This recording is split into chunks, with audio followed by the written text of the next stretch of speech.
Kama unapata dalili hizi, hii inaweza ikawa ni H. pylori bila wewe kufahamu. Tumbo kujaa gesi, kupata kiungulia, tumbo kusikia kama linawaka moto, kukosa hamu ya kula.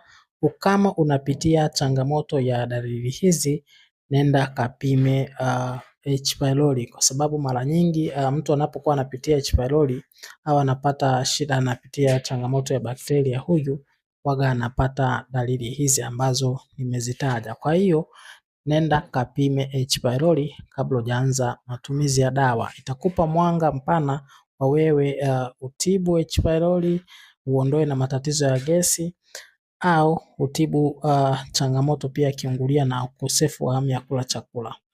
Usitumie dawa kabla hujapima, itakusaidia kuepuka mwili wako kujaza dawa mara kwa mara.